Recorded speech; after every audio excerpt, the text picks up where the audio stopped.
I knew it would be over 25. 26 years, non-parole, period of 18 years. Told you it would be over 25, I knew it.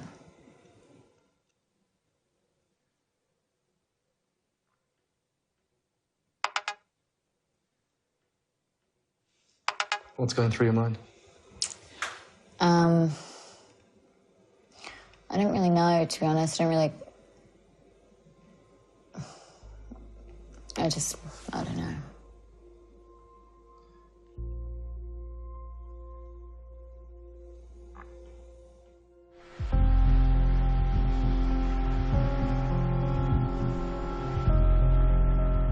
Simon's been sentenced to 26 years. You're the subject of a vicious attack for standing by him. Isn't it just easier to walk away? You know what, really, it would not be easier to walk away because I would have to live with this for the rest of my life, that I knew everything about this case. I have an opportunity to help this person, and if I don't do that, that I'd be a scum. Like, I would be what they're calling me. Do people approach you? Yes. What do they say? Rachel Louise, I hope you burn in hell. Why do you think people have this impression of you? Well, I think it's because, you know, everyone thinks that Simon killed her. So because they think that, they automatically think, well, I obviously know that he killed her because it's so obvious to everyone else. So if it's that obvious to everyone else, how can I be with someone that did that? Central to the case against Simon Gittany was what happened in his apartment in the 69 seconds before Lisa Harnum plunged 15 stories to her death. We've recreated the crime scene here in our studio. This is an exact reproduction of the living area. The dimensions are exactly the same. The furniture, the chairs, the sofa, everything you see are actual items from Simon Gittany's apartment, and we've placed them in the exact same positions they were in the day Lisa died. This is the balcony, again an exact reproduction. The height of the balcony's glass railing is exactly the same. But the prosecution and defence versions of what happened in that 69 seconds couldn't be more different. Here's Steve Pennells and Ross Coulthart.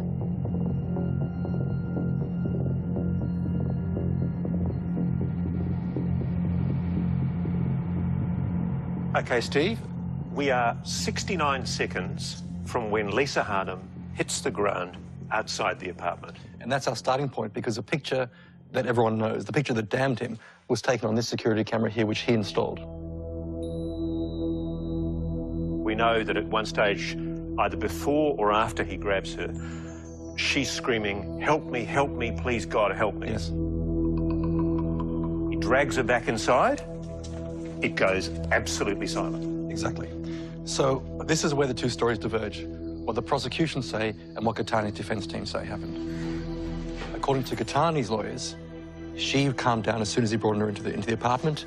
Gittany says he came around here, into the kitchen, and started making her a cup of tea. He said that when they came in, he was so embarrassed that she was screaming outside that when she went and sat down on the couch, he went to the kitchen to make her a drink. And the reason he went to make her a drink was because they had a thing in their relationship that when they would have an argument, the other person would do something sort of as like a white flag, you know, like, let's sort it out. What does Gittany say he saw? He was making tea when he looks up and he sees Lisa jump off from the sofa and run towards the balcony. She got up and she ran. And he said, instantly I thought, what's on the balcony? Both the Crown and defence agree, both of them end up here. Both of them end up here. By the time he got there, she was already almost over. Like her left leg was just left to go over. He says by the time he reached the railing, she had slipped. She was lying across the awning below, one leg was hanging over, and she was gripping for life. Celia! He said she was holding on, and they looked at each other, and then it was like a split second. He said her legs were coming off. He goes, but she was looking more at her face, so he wasn't 100% concentrated on the lower part of her body. And then he goes, just a split second, she was just gone. you walk that path now, we'll follow you with the camera, and if you can tell us what you saw on that day, please. Sure. There was one eyewitness to the act, a guy called Josh Rathnell, who's an editor at the ABC. And the judge says that if there was a reasonable doubt about Rathnell's evidence, then she should acquit Simon. But she believes Rathnell. To my perception, without a shirt on, carrying what I thought at the time was a black suitcase or bit of luggage or several items, and it looked to me as though he was unloading them, throwing them off. The judge in the case said that Josh Rathnell's evidence was a careful and compelling account of a deliberate act of unloading an object from the balcony. Rubbish. It was someone holding the black object and unloading it, almost in a rage. I think that he's seen the body, seen her fall, and then he has just created a false memory. I really genuinely believe that. After what seemed like quite a while, definitely maybe 4 minutes, I would assume, a man in a white shirt and red pajamas pants came out and observed the body from a distance for a short while before going crouching next to it and speaking to the people trying to revive her. That witness's evidence clinches the case against Simon Gittany. He's actually seen unloading Lisa Harnum. So he's holding her like this, and he magically unloads her through the balustrade, which is 121 centimetres. 1.2 metres high. I think it's 1.21. How high is Simon? He's probably about 169. The judge accepts that Lisa must have been unconscious. Well, if he renders her unconscious, then he's got to pick her up and... How heavy is she? She's 50 kilos. Do you believe Simon could pick up a woman? Absolutely not. I don't think that. I'm 50 kilos, and do you think you can pick me up? I don't know. Do you want to try? Yes. The defence case is that Simon Gittany did not pick up, carry and unload Lisa Harnum. I'm walking like that, Yep. just to go, and even to lift. Sideways, just hold that there because Karen's photographing you. Anthony Gittany, who's taller than Simon, recorded this video to try to show how difficult it would have been for his brother. That shows you up on your toes. That's with shoes on. He had no shoes. It was difficult for me to lift a live Rachel without hurting her.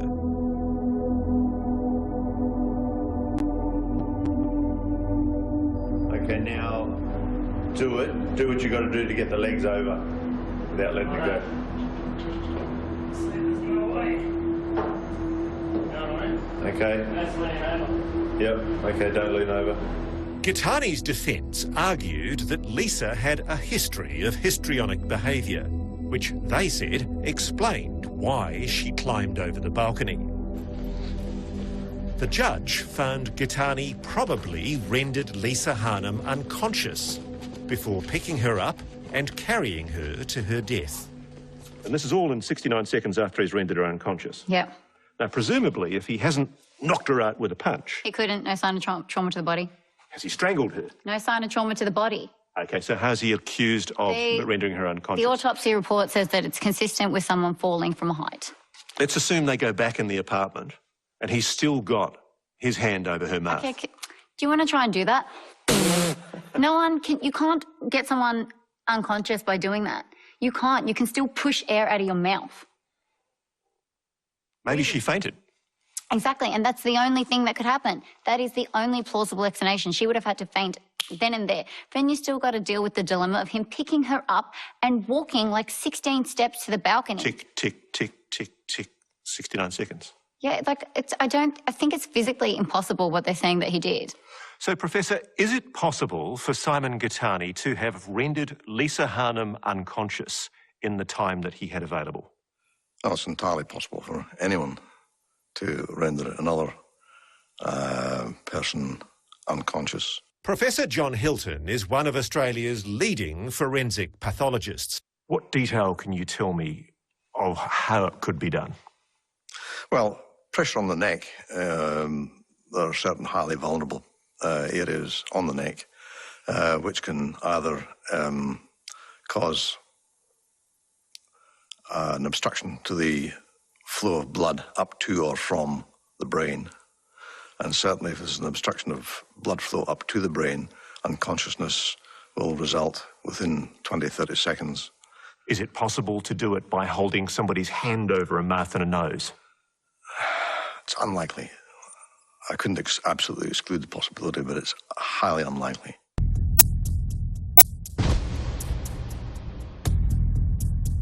In order for her to go over the balcony, she must at some stage have touched the balcony or the handrail to steady herself as she lifted her legs over. Now, the reason this is significant is because when the police finally went into the apartment, they did not find any fingerprints from Lisa Harnum on that balcony, did they? No, they found no identifiable fingerprints of Lisa Harnum. They did find Simon's. Yep. How can Lisa possibly have climbed over that balcony and not left a fingerprint? Well, if she's holding her handbag and she uses that to put it on the glass. The handbag theory was never put to the court, which still begs one big question. Scott, can we do a couple of tests to see how easy it is to get fingerprints off glass? Yeah. Was it possible for Lisa Harnum to grab the glass and not leave a recognizable print? Dr. Scott Chadwick is a forensic scientist specializing in fingerprints. If I grabbed it here, how easy is that? It's very easy because it's a nice fresh print and we can get very well-defined ridges. Okay. Let's say I was moving. I held the glass here and I moved and smeared my prints. The quality of the print won't be as good. It'll be near impossible to get identification just because those ridges are no longer there. Is it possible to touch the glass and not leave any prints? Yes, it is. The lack of a print does not mean the lack of contact. 3 times we asked this actress to repeat this action. And each time we dusted for fingerprints. Nothing there? No. Each time, the same result. Scott, can we get any usable prints from this glass now? Well, we can try, but we can start to see that all we are getting are smudges, even from fresh, pristine glass. I'm telling you now, there is no doubt in my mind that Simon is innocent. I have never once, ever, ever, ever doubted his innocence. I'm not having a go at you. I'm going to do this nicely, or we can do it a different way. I'm not having a go at you. I always wait at home for you. I do it, like, I don't go anywhere. I don't do anything without your permission, without asking you, without you being okay with everything, and I don't do anything other than whatever it is that you tell me to do. Nothing. There is evidence, and I know you dispute it, that she was scared. If Simon made her, as the defence submitted in the case, if Simon made her distressed, fearful and desperate, doesn't that make him culpable? No, those are her own actions, not Simon's. Babe, you look beautiful. Why are you folding your arms? I love you so much.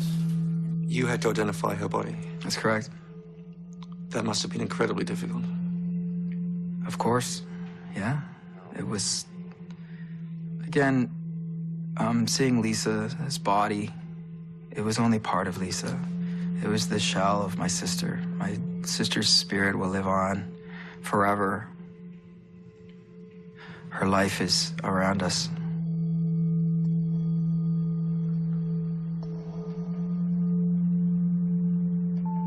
Have you talked with Simon about the prospects for him? What do you mean? Well, has he ever said anything to you about, look, just get away, go and have a life? When he was initially found guilty, he did. He said to me, like, you know, move on, like, I don't want you to stay around for me.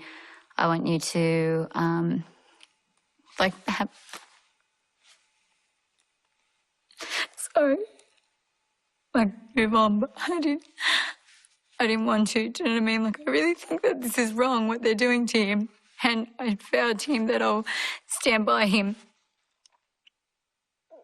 Sorry, can I have a tissue, please?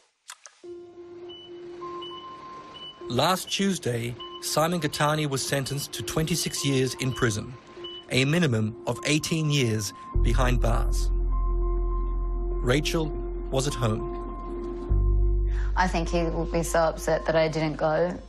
But you know what? I supported him every single day I went.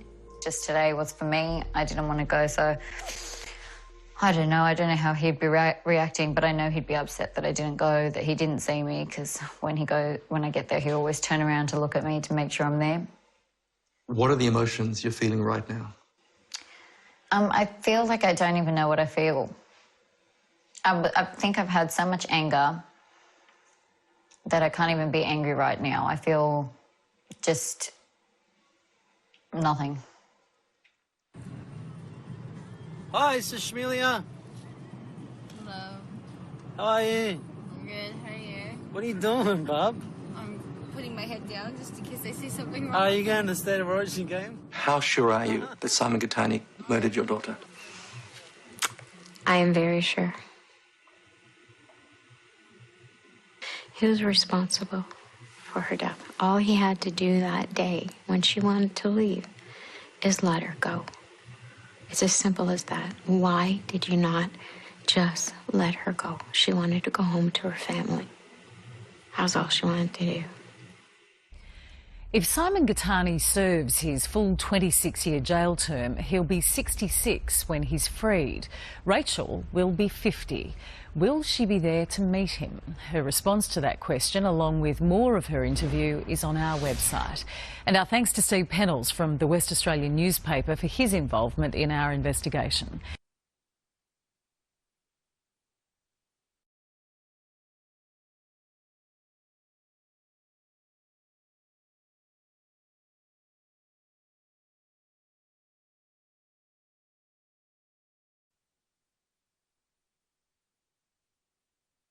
We've read a lot about you. How would you describe yourself? I would say that I'm an honest person, very loyal and hardworking. And Simon Gittany? Simon is very generous and he's very honest. He likes to help people. He genuinely likes to help other people. I don't think I've ever met anyone in my whole life that is like that. Describe your relationship with Simon. My relationship with Simon is so full of love, really. Like, he's so caring and so romantic. And, you know, I've never had a boyfriend that worries so much about my feelings. He's very intuitive to women, which I've never met a man like that either. He, is very in touch with his emotional side. And he's so caring, really. He's always does things for me. Like, in the morning, he'll wake up before me to make me green tea. And if it goes cold and I haven't got up, he'll make me another one so that I can have one when I get up. He just does cute things all the time. The impression people have of Simon and the impression the court has of Simon and the judge is that he's very controlling, that he dominated Lisa Harnum's life. Have you ever seen any sign of that side of him? Well, firstly, I just want to say that's been completely misconstrued by the prosecution and by the public. I mean, they've taken instances and completely manipulated them. Like, for example, Simon said that he didn't like her wearing heels to the shops. And he says the exact same thing to me. He tells me he doesn't like me wearing heels to the shops because he thinks that when you go shopping, you should be comfortable. It's like going to the beach and wearing heels, to him, in his mindset. But I still wear heels. Do you know what I mean? He doesn't force me not to wear heels. He just expresses an opinion. Do you know what I mean? Let's talk about perception. You've probably been on trial as well during this whole period, haven't you? Yeah, you know, when I went to see Simon the first time in prison, I said to him, if it's any consolation, I walk through the fire with you. Really, like, I can't believe how they crucified me in the media. Really, and just seeing blog sites, like, overseas, and I had to stop reading it because I'm like, what the hell? Like, what have I done to anyone for them to be speaking about me like that? There's been a lot of venom directed at you on social media, you know, blogs, etc., like you talked about. I'd like to just read a few things written about you. This sums up pretty much the reaction on social media to you and your appearances in court. Not only do I believe Simon Gittany is guilty, but Rachel Louise is a disgusting, fame-hungry trash whore. Can she be convicted of that? Rachel Louise, nothing but a fame whore seeking out her 15 minutes. Rachel Louise, young and stupid to believe Gittany. Rachel Louise, you were even lower than Gittany, walk near a balcony. How does that make you feel? Well, firstly, I got so many feelings about that. The first thing I'd like to say is, for all the people that keep saying that they hope I die, like that last one, I just think that you're really reflecting the height of stupidity, because you are upset with Simon because he killed someone in your eyes, but yet you want him to kill another person. So that's the first one crossed off. And the second one is, I really couldn't care less what people think of me. Wouldn't it just be easier to walk away? Well, I mean, they've already called me it now, so what's the worst that can happen now? Like, it's already... I don't really care, though. Do you know what I mean? Like, if they're going to say that, they're going to say it. Like, what can I do? When he got convicted, he turned around to me and he said, I want you to go get married and have kids, you know, and I do want to start a family of my own one day. So, I mean, I'm not going to wait that long. I mean... So how long will you wait for Simon? Right now, I said he's got 5 years. Because 29, you know, going in 30s. Do you want to marry him? Yes. You want to have children with him? Yes. Simon would be the best father ever. He really would. You know, he would be such a brilliant father.